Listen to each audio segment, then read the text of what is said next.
Generally, when it comes to analyses such as principal components analysis and common factor analysis, the variables that you are factor analyzing are treated as continuous or assumed to be continuous. When it comes to components analysis or factor analysis through principal axis factoring, there's no need to worry about the issue of normality in any kind of formal sense. However, it's important to keep in mind that your results are pivoting off of correlations among your measured variables, and anything that impacts your the correlations will impact the component or factor structure respectively.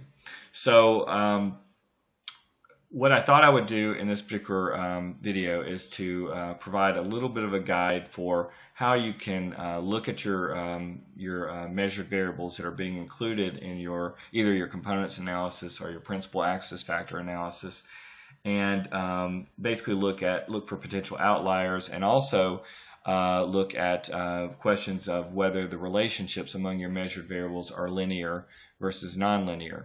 One other issue that is important to keep in mind when it comes to these procedures is the factorability of your correlation matrix. And so we'll also talk about a little bit about the use of the Kaiser-Meyer-Olkin or KMO index and Bartlett's test of sphericity.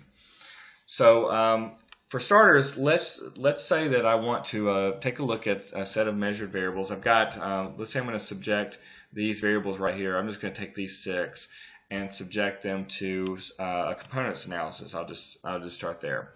So basically, you want to keep in mind that there is no assumption of normality, but your results are certainly enhanced to the degree to which your measured variables are normally distributed.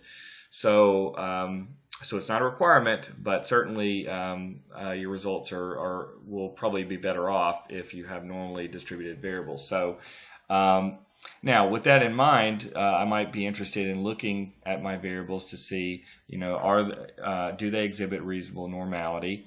But probably even more importantly is the question of outliers in my data on these variables. So are there any univariate outliers, or by extension, are there any multivariate outliers that might impact my results? So what I can do if I want to explore the data for univariate outliers for these particular measured variables, you can go to Analyze, Descriptive Statistics, and then use the Explore command. And this is all being done in SPSS. So what I'll do is I'll highlight all of these variables right here, move them to the dependent list. Under Statistics, I can click on Outliers, and what this will do is this will give me a table that will incorporate various prospective outliers. So they're not necessarily outliers, but there might be cases that I want to examine a little bit more closely to determine if they are indeed outlying cases on the given variables. So I can click on Continue. Under Plots, let's just say I want to look at the distributional characteristics. So I'm going to ask for histogram and normal probability plots with tests, and click on Continue. And then basically just click on OK. So just from a descriptive standpoint, here we had 6 measured variables. So for each measured variable, you've got skewness and kurtosis statistics. And basically, the way that these are scaled, 0 on each of these indices would indicate that, at least with respect to that dimension, the data for that variable is consistent with a normal distribution. You have to think about normality is really a product of 2 components. That is skew, which happens to deal with the issue of symmetry, and kurtosis, which has to do with the relationship between the peakiness of a distribution and its tailedness. So if I'm looking at the dimension for skew, essentially it's going to, you can kind of think about it as having the following scale. So that's scale being ranging. Essentially, it ranges from negative infinity to positive infinity. At 0, this would be reflecting an absence of skew. So in other words, what we would have is a distribution that exhibits symmetry. So in other words, it's a lot more bell-shaped in that respect. It's symmetric. So and so a positive value would indicate that you have more of a positively skewed distribution. So it would look a little bit more like this, where you'd have a little bit more of a tail reaching out on the top end of the distribution. Then you've got negative skew, which would exhibit a little bit more of this sort of trend right here. And so you can have more extreme levels of skew, which might look a lot more like this or this. So the thing about it is that there's no there are various rules of thumb for judging what constitutes a substantial skew. And keep in mind that normality is an ideal. It's not something that can be ever perfectly achieved with your data. So what we're trying to do is to, for assessing normality, we're really addressing the question of is our data following, for all practical purposes, a distributional shape that is reasonably close to normality. So a common threshold for what constitutes as more of a substantial departure from normality when it comes to the skewness dimension are skewness values that are greater than 1 or less than -1. So just kind of visually looking at the skewness values here, obviously this is falling, at 0.164, it's falling within this little interval here. Skewness on the second variable is really closer to 0. It's actually a little bit on the negative side, but still very close to 0.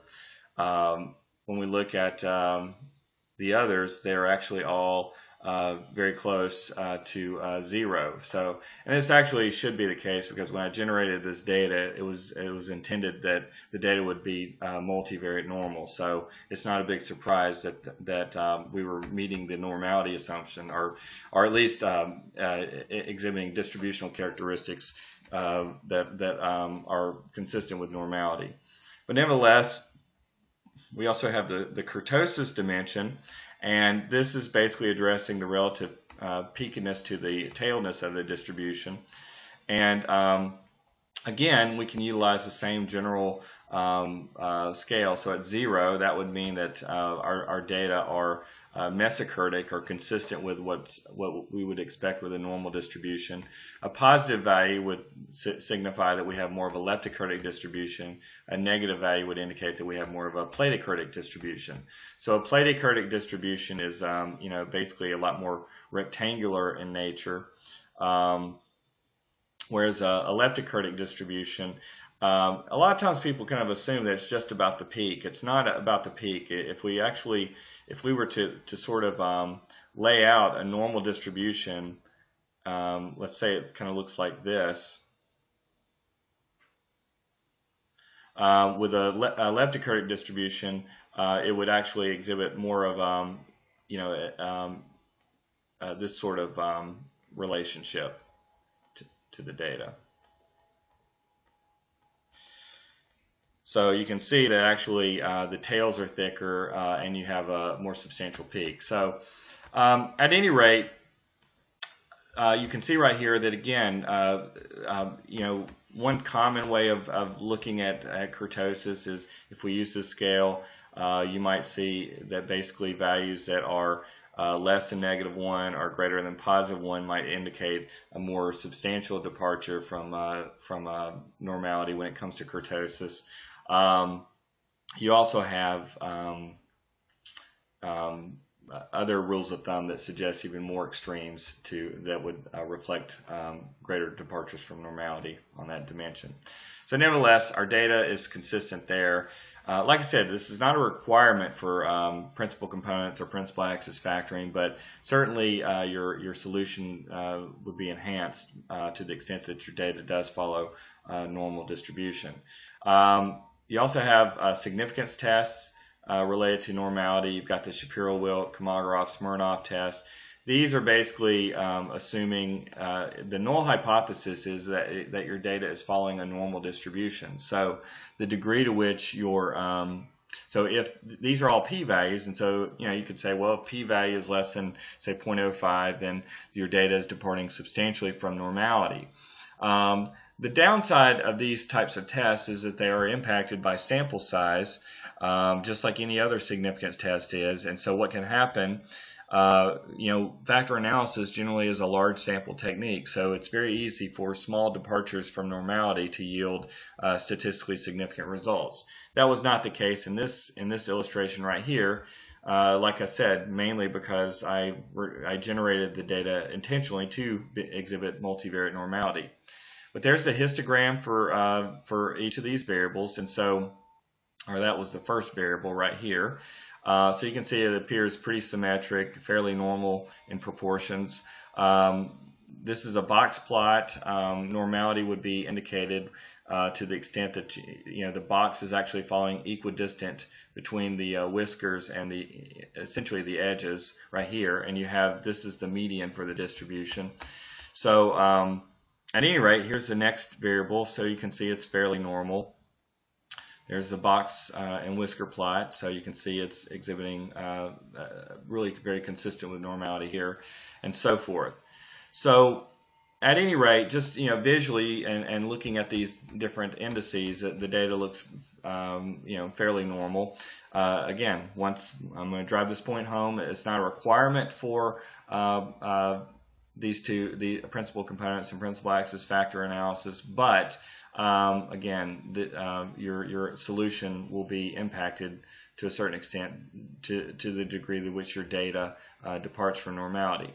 Probably the bigger issue is looking for potential outliers on your variables, and so you have this table now of extreme values, and so you've got basically the cases that have the highest values on your variables and the lowest values. So this is the SMI variable right here, and so these are the cases that exhibit more extremes. Now, given that my data is normally distributed to begin with for this variable and really for the remaining variables, the extremes, I wouldn't assume that these are outliers, because really, quite frankly, we have a symmetric distribution, and if I was to compute z-scores for these cases right here, I might end up with some z-scores that might be a little bit higher or lower, but essentially we don't have any kind of situation where there's an extreme case that would generate a particularly large z-score. So for instance, let's say I had a distribution that looked more like this, and I had one case that was way on out here. Then I could investigate my data and look for this particular case right here. So the case number, basically this gives you an idea about where to investigate, but I wouldn't necessarily define these extremes as outliers in and of themselves. This just gives you a chance to sort of know where to look if it looks like your data might have some outlying cases in it. And certainly that it's helpful in the case where maybe your data is not normal to begin with, and then you need to do some investigating to see if there are any extremes. So at any rate, the next issue that I want to look at is linearity. So the assumption related to linearity, and this is really probably more of an assumption or a requirement for reasonably good factor analytic results, because the idea is that the relationship between your variables or among your variables ought to be linear. So in other words, a straight line should best fit the data. So let's say I've got my SMI variable right here, and I've got my mag variable right here. I want the relationship to be defined by a straight line. I don't want, so this is a positive relationship, or a negative will suffice too, but a line has to best represent the data. We don't want a situation where the relationship between the two variables is curvilinear or any other kind of trend. Because when it comes to computing correlations, the assumption is that the relationship between your variables is linear. So again, anything that impacts the size of the correlations and the relationships among your variables will also impact your factor analytic results. So if you have nonlinear trends among your variables, that will impact your results. So one way to do this, to kind of get to visualize this, is to go through graphs, legacy dialogues, and probably the easiest way is to click on scatter dot plot and then click on matrix scatter. All right, and so when you click on define, and I'd already done this before, but I'll move these over again. I'm just going to highlight the variables that I'm going to run the components analysis on, and click here, and then click OK. And so now you'll see we have a scatter plot matrix. And so you can see, like for SMI, and basically each box represents the relationship between two variables. So on the principal diagonal, you obviously see nothing because it's just SMI with itself. There's SMI down here in the column. SMI versus and mastery approach goals. There was actually a positive relationship between the two variables. I set it up that way, and so you can see that you see that the data points in terms of the scatter plot, it actually looks like there's a bit of a positive trend here. With this variable here, this is actually subject matter interest and perceived utility. You can also see that there's a positive trend here. There's also a positive trend between this anxiety variable and performance avoidance right here. But the main thing that you're seeing or that you want to pay attention to is any kind of nonlinear trends. So, I set it up to where the relationship between, let's say, mastery goals and performance avoidance was largely, that there was really largely a low relationship between those two variables, and also between perceived utility and these goals right here. So you can see that largely there's no discernible trend in the sense of a linear trend, but there's no nonlinear trend either.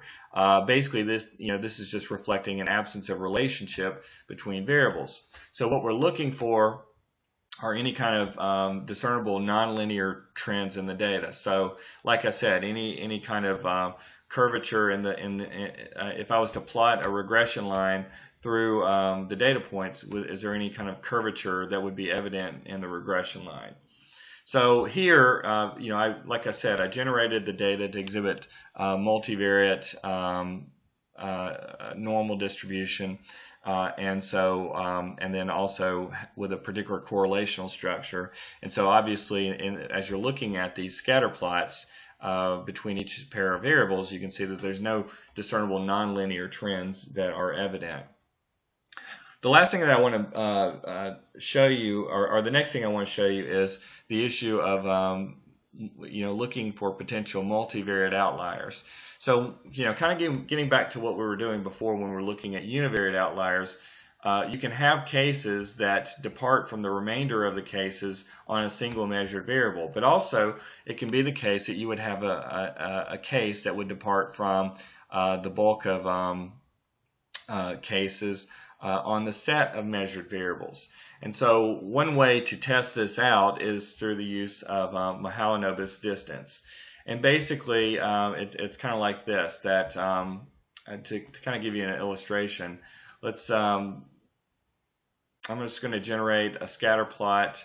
Actually, I'm going to use the 3D scatter plot here, and I'm going to put 3 variables in. So I'm going to put this variable on x-axis, this variable on the y-axis, and this variable on z-axis, and click on OK. And so here you can see sort of a data swarm, and basically these are the coordinates for each person or each case in my data set. So you can see that there's a coordinate for each of these that represents the location in 3D space on each of these measured variables. And so what we, basically the center of the of this is essentially a multivariate mean. It's basically called a centroid. So I'm just going to kind of give an idea about where that would be located. So you can see that it's essentially the center on for all three variables. And so what we would be looking for is a case that, let's say we had a case or an observation that falls way out here. And what we want to do is to determine if this difference between the centroid and that observation is statistically significant. Is there a significant difference between the two? So we can test that out. So, and by the same token, we might want to we might be interested in testing out all of the observations and their distances from the centroid. So the way that we can do this is through SPSS is using the regression module. And the thing about it is that we sort of have to trick the program into giving us what we want, because when you run a regression analysis, basically what will happen is, we can ask for under not under statistics, under save, we can ask for Mahalanobis distances. The problem is that the distances only will apply to the set of independent variables. So in other words, the dependent variable is not factored into the construction of the Mahalanobis distances. So what we can do, so if we want to generate Mahalanobis distances for all of our variables, we would have to include them in a regression analysis predicting something. And that something really doesn't matter as long as it's not part of our measured variables. So what we can do is we can actually generate a random variable and then use that as our dependent variable in the regression analysis. So if I go to transform compute variable, what I'll do is I'm just going to call this variable, I'll just call it random for lack of because it's certainly not very creative, title. And then if we click on random numbers right here, what I'm going to do is I'm going to generate a random variable that is normally distributed. So if I double click on this, essentially all I have to do is specify a mean and a standard deviation. So it really doesn't matter. I'm just going to specify a mean of 100 and a standard deviation of 15. So at this point, I'm just going to call it random y. So it doesn't matter what you name the target variable. So I'm going to click on OK. And now you can see that we have our random variable y for all 100 cases that were in this original data set. So now I can run my regression analysis and request Mahalanobis distances. So I'm going to highlight all of these and put random variable y in here. Remember, this variable is not going to be included in the factor analysis. So I'm going to click on Save, and then click on Mahalanobis, and continue, and then OK. And so now in my data set, we have Mahalanobis distances. And so basically, this is the distance between each of our observations or our cases and the centroid for the variables that were included as predictors, which happens to be all of our variables that we're using in the components or factor analysis, whichever one that we're doing. So in order to determine whether or not these are significant differences, what we have to do is it's basically a chi-square test, and essentially the degrees of freedom is equal to the number of predictors that were in our regression model, which also happens to be the number of variables that we are running our components or principal axis factor analysis on. So what we can do, we could either use a textbook and look up a critical value and determine if these values right here are statistically significant. So let's just do that briefly. So here I've just pulled down a chi-square table from the internet, and so we had 6 predictors that were in our regression model. So our degrees of freedom is equal to 6. So we can look under chi-square, and let's say we had set alpha at 0.05. So this would be it right here. So we would look at the intersection between the two. So the critical value is 12.592. So we could basically just kind of visually go down this list right here and see which values exceed 12.592. So you can see that really none of these appear to exceed that value. Oh, actually there are a couple. Let's see, you had this value, this one right here would seem to exceed that critical value, which is 15. So that would be case number 67. You have case 84. Oh, excuse me, let's see. Yeah, 85, excuse me, 85. You had this case right here, 92. And so forth. So you had a few cases that would exceed the critical value. Keep in mind too, though, that when it comes to these tests right here, remember that we have what's called type 1 error inflation, and so given that essentially we're carrying out the same number of tests as we do observations in our data set. So we had 100 observations in our data set.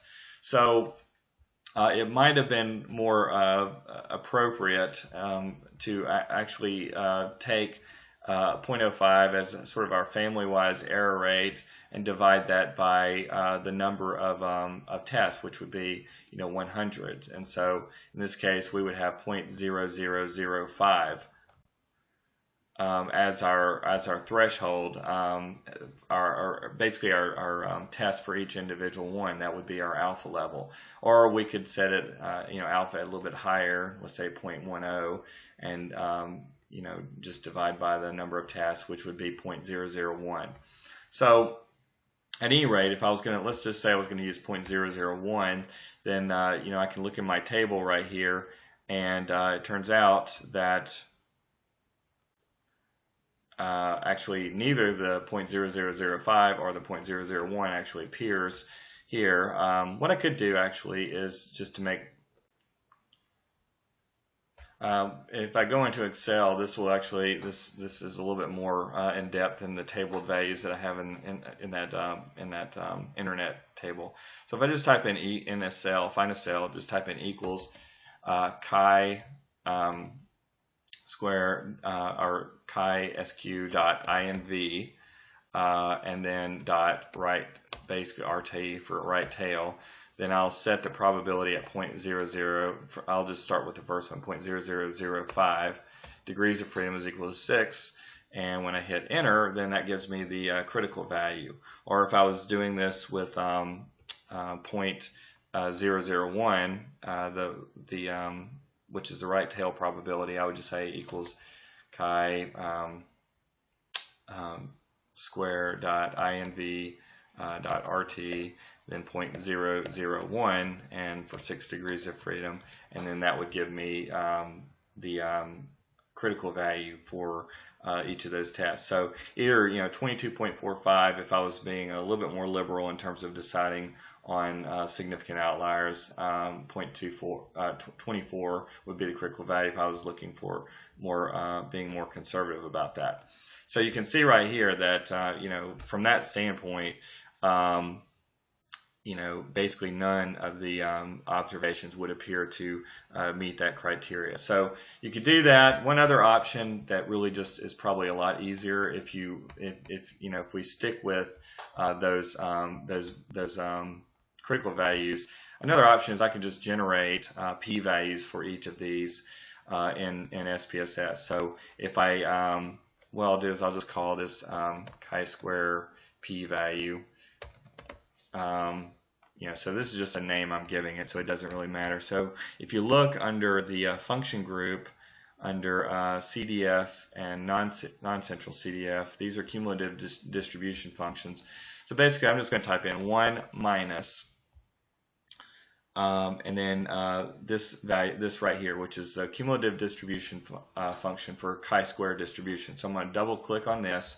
The first value is going to be the Mahalanobis distance that we generated earlier, and then what I'll do is I will fill in the degrees of freedom, which is going to be 6, and then click on OK. And so now when I look at my output, you can see we have the p-values for each of these tests. So this is actually kind of where the observations fall relative to a chi-square distribution. And so, if I adopt, let's say, a 0.005 or excuse me, 0.0005 or a 0.001 alpha, neither of those will actually be significant. This is actually the closest one right here. This is 1 at 0.05, but that's not following the Bonferroni adjustment. So as you can see right here, though, as we move on down, you can see that when it comes to sort of rejecting the null and concluding that a case is an outlier, none of those would meet that criterion just using the Bonferroni adjustment or Bonferroni adjusted alphas. So at any rate, that's a way that we can also basically determine if we have any multivariate outliers in our data.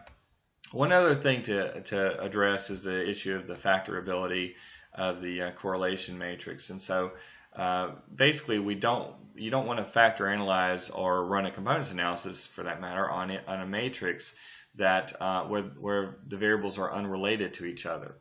So we can assess that and assess really the appropriateness of running the either of those analyses if we go to analyze dimension reduction and just basically highlight all the variables that we were going to include in our analysis. Under descriptives, we have KMO and Bartlett's test of sphericity. So if you click on that and then continue and then OK, you get this table up here. And so with the KMO measure of sampling adequacy, you're looking for you're looking for values that are closer to 1.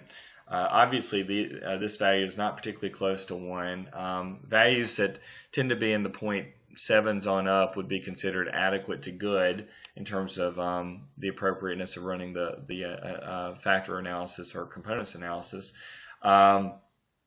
And values that are in the 0.5s and 0.6s would be considered poor, and then less would be very poor.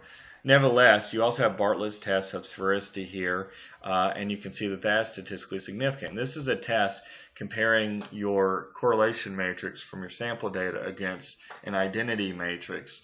With an identity matrix, if you can imagine, basically you would have a set of measured variables, and along the primary diagonal, all those values will be 1, which is exactly what you would see with a standard correlation matrix.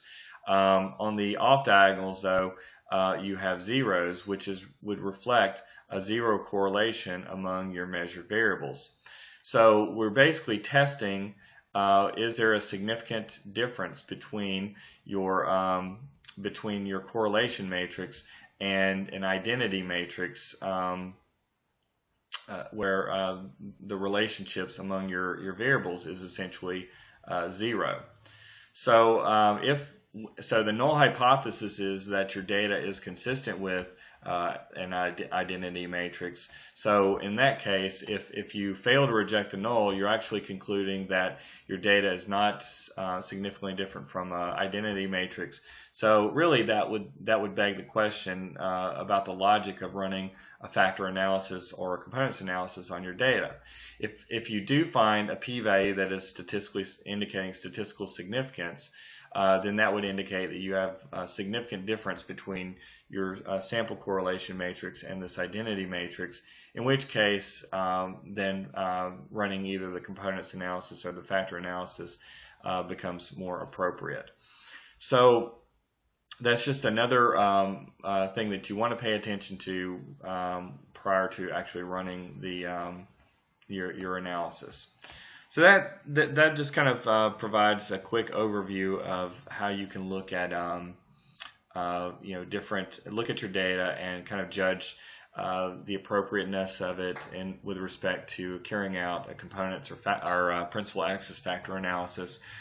Keep in mind that you want to look for possible univariate and multivariate outliers. Look for nonlinearity among your measured variables. If you happen to have some of those problems, then there may be some other options that you have to adopt, or at least do some data cleaning. At any rate, I apologize for the road work that was out earlier when I was talking about univariate normality and outliers. It seems to have cleared up. But at any rate, hopefully you will find this helpful as you learn more about carrying out these analyses.